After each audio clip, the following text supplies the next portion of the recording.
and salutations, my dearest friends. My name is Samantha, and today I'm going to be talking about my top 3 favorite authors of the entire year.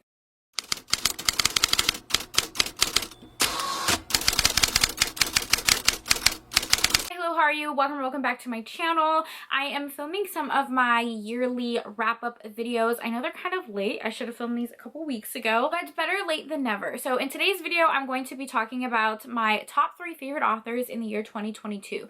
These were authors that I might have discovered in 2022, or authors that I just read so many of their books and loved the majority of their books. For me to say that an author is like my favorite author, I definitely feel like I have to read at least 3 to 5 of their books and give the majority, if not all of them, 5 stars. So that's kind of like how I distinguish a favorite author. I'm a little obsessive, and when I find an author that I adore and love and cherish, I will literally read every single thing they've ever written, every book, every short story, every novella, every epilogue, like everything. So the 3 authors that made this list were definitely the highlights for me when it came to 2022. I discovered some of my favorite books with them. I discovered some of my new favorite authors. Obviously, I didn't discover these authors because they've all been writing for a very long time, but I just started reading them in the year 2022. So let's just go ahead and jump in. Okay, so the first author is such a gem. Like, I treasure her books so much, and I do feel like this author is a little bit underrated. Instead of finding this author on Kindle Unlimited, like, you know when you read on Kindle Unlimited and it'll be like similar books to what you've read or authors you may like. I love that. Always finding like new books, new authors from just that Kindle recommendation list. So I ended up finding Marina Vivancos on Kindle Unlimited. She's mainly a novella author. Her page count tends to be a little less than 200 pages, but she does have some full-length novels, and the majority of her books are either male or queer romances. The majority of her books are novellas. It doesn't feel that way. Like, the emotion that she packs in her books, like, I literally have cried almost every single time I read one of her books. The way that she writes such emotion in her books, and they just give soulmate energy. She focuses a lot on mental health, and I love her books so freaking much. The writing is lyrical, unlike anything I've ever read. So much representation, just beautiful. Anyways, let me talk about some of my favorite ones that I read. I think if I had to pick a favorite book of the year, and maybe even like a favorite book of all time, I know that's real bold. I have like held on to my top 5 favorite books like it's been the same for years, but this one might be my favorite books. I don't know, it's a really big claim, but it might be that book for me.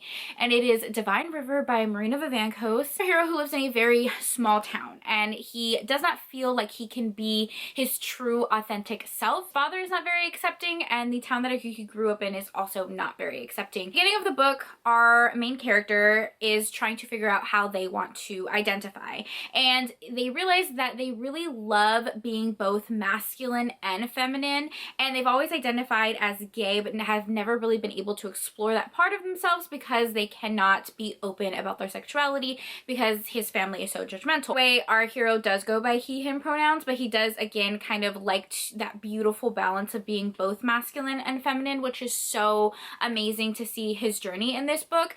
And like I said, he's not really been able to explore that until he has a new neighbor that moves in next door, immediately befriends our other hero, and they become best friends. The book kind of transitions to a friends to lovers romance, and what I really loved about this book was you got to see the journey of our main character accepting themselves, accepting who they are as a person, and loving themselves as well as falling in love with another person. And that love that he felt for our other hero, that friendship, made him more confident as well. You could just see that them together was such an amazing pairing. It was sweepingly romantic, the true definition of soulmates. I literally love this book so much, and when I tell you I was bawling, like literally crying my freaking eyes out this entire book.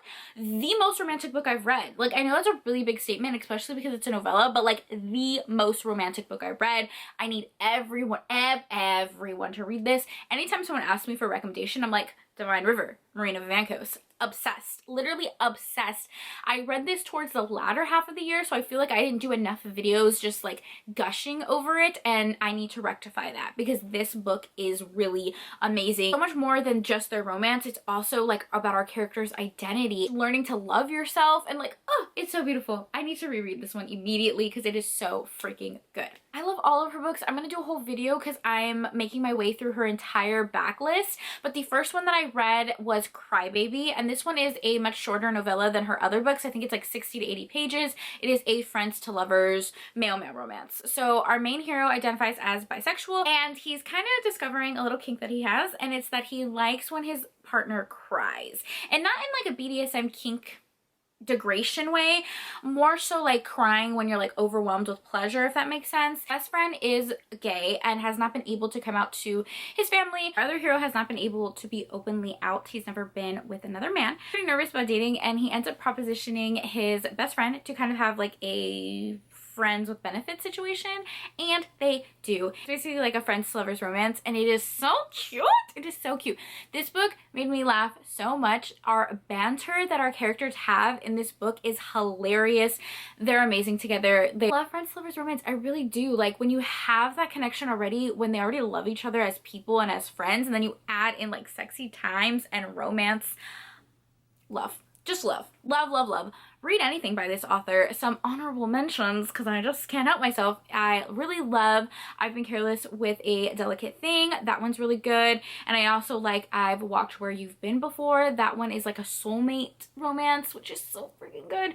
I'm gonna have to do a whole video on her because I adore her. And in total, in the year 2022, I read 9 books by Marina Vivancos. All right, the next author is probably the author that I read the most from, and that is Casey Mint, who happens to be another novella author. It definitely was the year of novellas for me personally. The novella author that really just stood above the rest to me, and I read so many of her books, and I think she is my absolute favorite novella author of all time, other than Marina Vivancos, is Casey Mint. And in total in the year 2022, I read 27 books by Casey Mint. I'm making my way through her entire backlist. There are very few Casey Mint books that I have not read. And her book's on Kindle Unlimited, and she writes a wide variety of novellas. What she does is she'll take like a theme or a trope, and she'll write that same theme and trope in a series of like 6 to 8 novellas. You can read them as standalones, but they're also really fun to read all together. Like she has one that is focused during the winter time, one that's focused during the summertime, one that focuses on plus size heroes, one that focuses on mafia romances, a bunch of different tropes, and she still writes so much. I feel like she comes out with at least 2 novellas a month.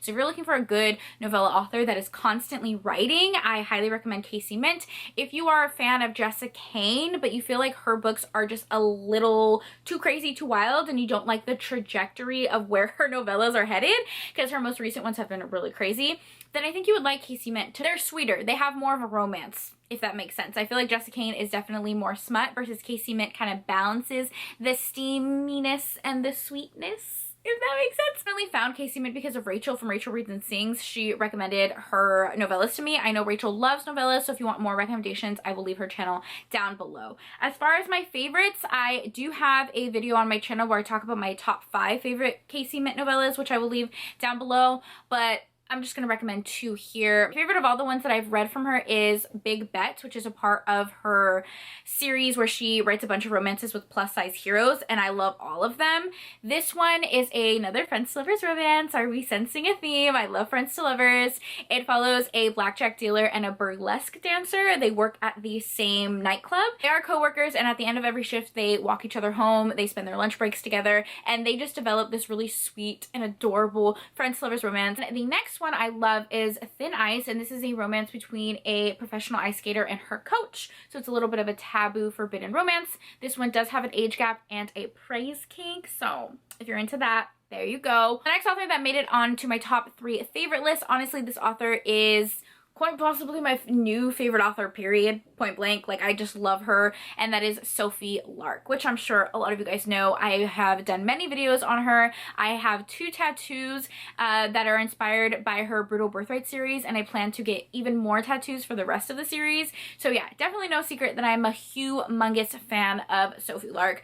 I love her writing style so much. Everything that she stands for is amazing. Like, she's an amazing human being in general, but the way she writes her romance is so romantic. The way she writes confident, strong, independent, intelligent women is so inspiring. Such women empowerment in her books that honestly makes me so happy and so emotional. Also, just like her vision is amazing. Like, all of her books kind of do connect. Her Brutal Birthright series leads into her Kingmaker series, which comes from her Underworld series, which loops back to this other series. Like, it's all connected. And when you read all of them together and you see her plan and how everything ties together, you're just like, she's a literal genius. She's a fucking genius. And her romances are so intense and romantic and perfectly steamy and just everything you can want. Like, I literally have read so many of her books and have given them all 5 stars. My favorites from her, and probably one of my favorite books of all time, is Stolen Heir. That is the 2nd book in the Brutal Birthright series, and one of the ones I do have a tattoo for. This one is a Beauty and the Beast retelling,